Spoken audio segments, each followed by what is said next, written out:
This is the African News you're broadcasting from Canada. I am Sandra Asante. Top stories. Ethiopian Tigray tension arise over U.S. restrictions. Thousands demand justice for Khartoum protest dead. Mali suspended from African Union threatened with sanctions. Details of these stories and more coming up after the break.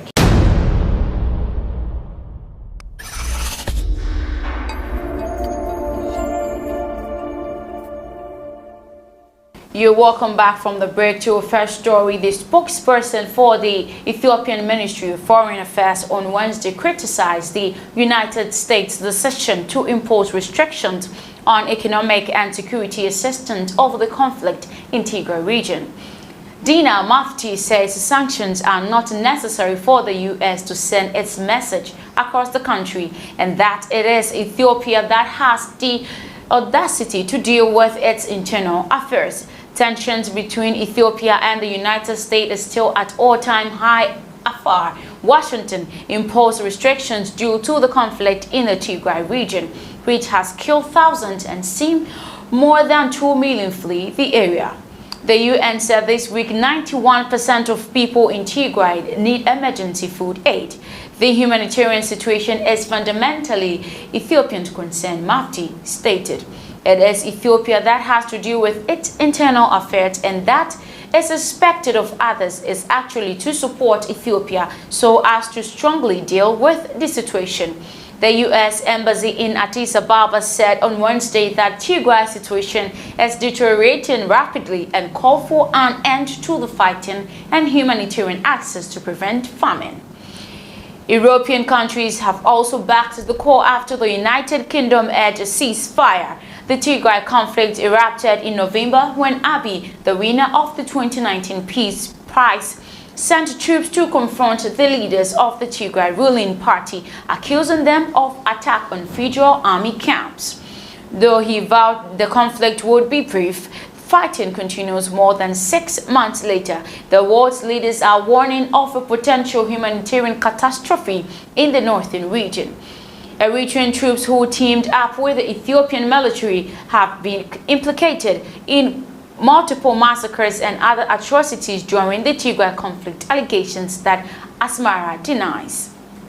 Meanwhile, on Sunday, Ethiopian staged a massive rally in Addis Ababa to rail against the United States imposing restrictions on economy and security assistance over the conflict in the Tigray region.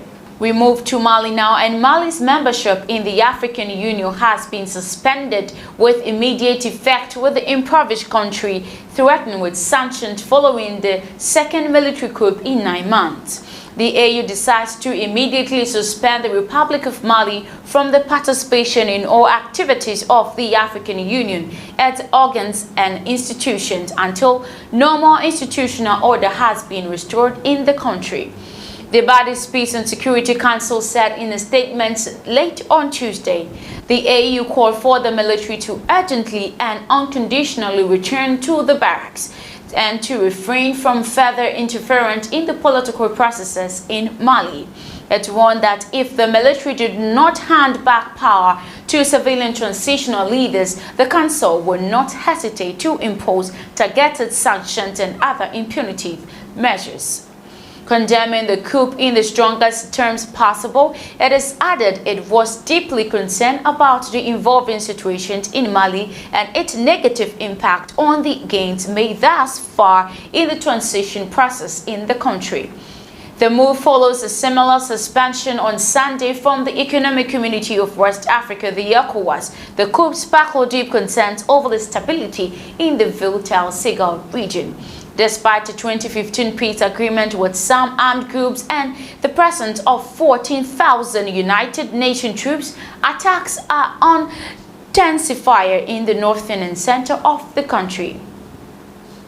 Almost 500,000 Malians have been forced to leave their homes and 6,000 people have been killed.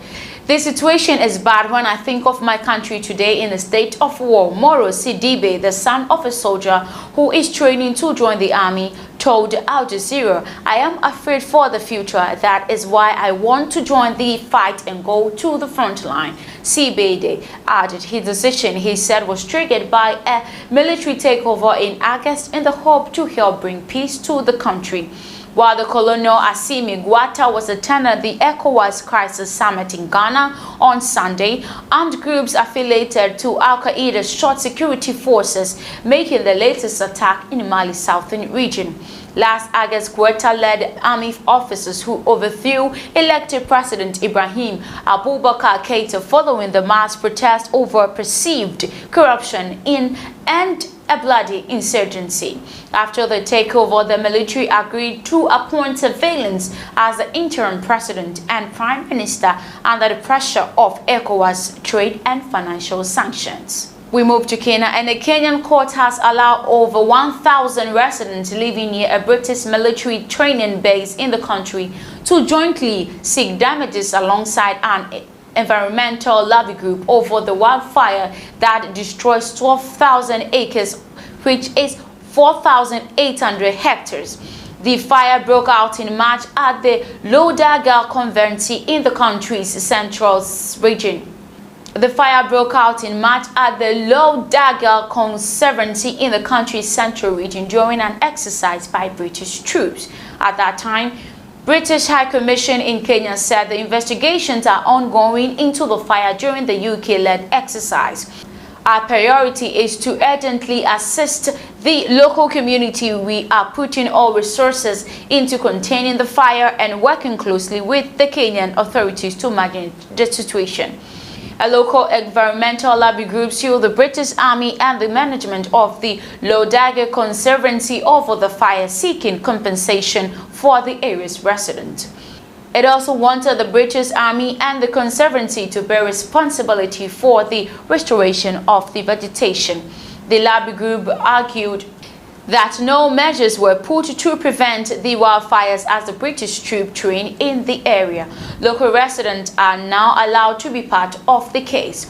The environmental court also told the resident to publish an advert in the local newspaper inviting others who may be interested to join the case. Last month, the British Army filed the case saying the Kenyan courts have no jurisdiction over the matter.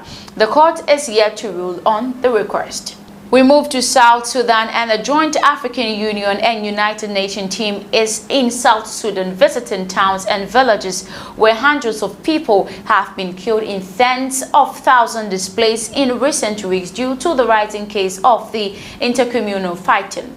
Report says that at least 230 people have died over the past 2 weeks in the various parts of the country in incidences linked to the ethnic tensions, castle rustling, and criminal attacks. Among the victims of violence, including a priest and a child who were dragged from a church over the weekend and shot dead.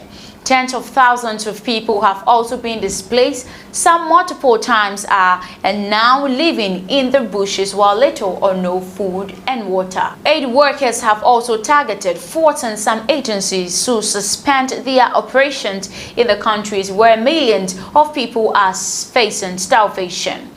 Experts warn that the rising cases of killings and violence pose a serious danger to the implementation of the 2018 peace deal. We are still in Sudan, and thousands of people in the Sudanese capital, Khartoum, have been marching to demand justice for those killed in anti-government protests 2 years ago. Security forces closed the main roads leading to the army headquarters ahead of the demonstrations. Thank you so much for joining me. This is where I end the African News. My name is Sandra. Asante, do have a beautiful day.